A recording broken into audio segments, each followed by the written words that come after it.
Number 1 Vince McMahon royal rumble 1999। 1999 का royal rumble stone cold Steve Austin और Vince McMahon का एक match के लिए खास बनाया गया था। ये दोनों रंबल मैच में पहले और दूसरे नंबर पर आए थे और इन दोनों के अलावा उस मैच में बाकी सब चीजों को खास नहीं माना गया। अजीब बात ये रही कि इस मैच में मैकमैन खुद को ही विनर बनाने का फैसला किया। वो एक रेसलर नहीं थे, लेकिन अब वो WWE के सबसे खास मैचेस में से एक के विनर बन चुके थे और फैंस इस बात से हैरान थे कि आखिर मैकमैन को ऐसा क्यों लगा कि ये एक अच्छी तरकीब थी। अच्छी बात ये रही कि मैकमैन रेसलमेनिया 15 तक नहीं पहुंच सके और ऑस्टिन ने द रॉक को चुनौती देकर रेसलमेनिया में अपनी जगह बनाई, जिसका ये मतलब था कि मैकमैन के रंबल में जीतने की कोई वजह नहीं थी, बजाय इसके कि वो रोड टू रेसलमेनिया में ऑस्टिन के लिए एक प्रॉब्लम बन सके। Number 2 Lex Luger Royal Rumble 1994। WWE को हमेशा से लेक्स लूगर को अपना टॉप बेबी फेस बनाने में हिचकिचाहट रही है और ये 1994 में रंबल में और भी ज्यादा साफ हो गया। लूगर के पुराने स्क्रीन प्रेजेंटेशन की वजह से रंबल में जीत की उनकी पहले दावेदारी थी, लेकिन फिर भी फैंस को लगता था कि ब्रेट हार्ट ही WWE को उसके नए दौर में लीड करेंगे और फिर वो हुआ जो उसके बाद आज तक दोहराया नहीं गया और WWE ने हार्ट और लूगर दोनों को ही रंबल का विनर बना दिया, जिसके बाद दोनों ही रेसलर को रेसलमेनिया 10 के दो अलग सिंगल्स मैच में वर्ल्ड टाइटल के लिए चुनौती दे दी गई थी।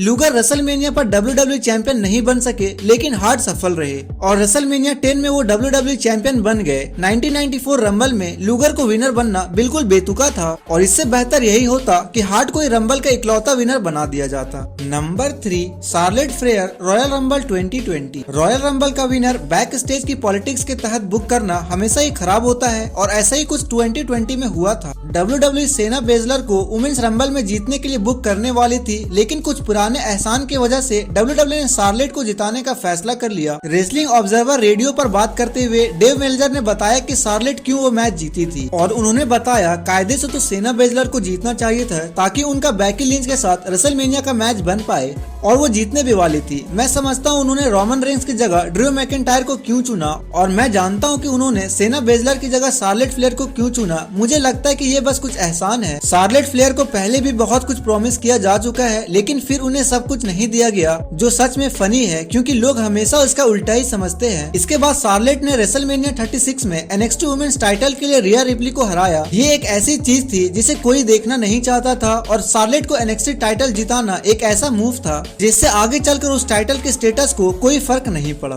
नंबर 4 रोंडा रॉजी रॉयल रंबल 2022। बाहर से देखने पर 2022 का वुमेन्स रंबल एक अनप्रेडिक्टेबल मैच लगता है जिसमें कोई भी जीत सकता था, लेकिन जब शो से ठीक पहले ये पता चला कि रोंडा रॉजी मैच में वापस आ रही है, तब ये साफ हो गया था कि वो रंबल का विनर बनने वाली है। उस मैच में रॉजी का काम बहुत फीका था और ये भी समझ नहीं आ रहा था कि वो एक हील है या एक बेबी फेस। रॉजी की जीत के बाद उन्होंने शार्लेट फ्लेयर को रेसलमेनिया 38 में चुनौती दी और इन दोनों के बीच एक बोरिंग मैच हुआ था जिसमें रॉजी हार गई। WWE ने रॉजी को बिना किसी प्लान के रंबल में विनर बना दिया, जो एक व्यूअर के तौर पर बहुत निराशाजनक है। अगर रॉजी रंबल से पहले उसके बिल्डअप के दौरान वापस आती और अपने किरदार को एक नई कहानी बना देती तो शायद रंबल में उनकी ये जीत कुछ समझ में आ सकती थी। Number 5 Batista royal rumble 2014। जब 2014 में बतिस्टा WWE में वापस आए थे, तब कंपनी ने उनके लिए कुछ क्रिएटिव प्लान बना रखे थे। बतिस्टा रंबल में जीतकर रेसलमेनिया 30 के मेन इवेंट में रैंडी ऑर्टन को वर्ल्ड टाइटल के लिए चुनौती देने वाले थे। दिक्कत ये थी कि फैंस बतिस्टा को एक थके हुए और बोरिंग बेबी फेस के रोल में देखना नहीं चाहते थे और फैंस ने ये भी फैसला कर लिया था कि वो तब तक नहीं रुकेंगे जब तक WWE डैनियल ब्रायन को कंपनी का अगला टॉप सुपरस्टार नहीं बना देता। इस सब की वजह से 2014 का रंबल सबसे खराब रंबल रहा और इस मैच को इतना नापसंद किया गया कि WWE को ये समझ आ चुका था कि बटिस्टा एक बेबी फेस के तौर पर नहीं चलने वाले। रंबल में जीतने के बाद बटिस्टा रेसलमेनिया में मैच तो करने वाले थे, लेकिन डैनियल ब्रायन को भी उस मैच में शामिल कर लिया गया था। ये बिल्कुल साफ था कि ब्रायन को ही 2014 के रंबल में जीतना चाहिए था, लेकिन बटिस्टा को एक बेबी फेस की तरह प्रेजेंट करने की जिद ये साफ दिखाता है कि उस वक्त WWE के क्रिएटिव डिपार्टमेंट में बहुत कमी थी।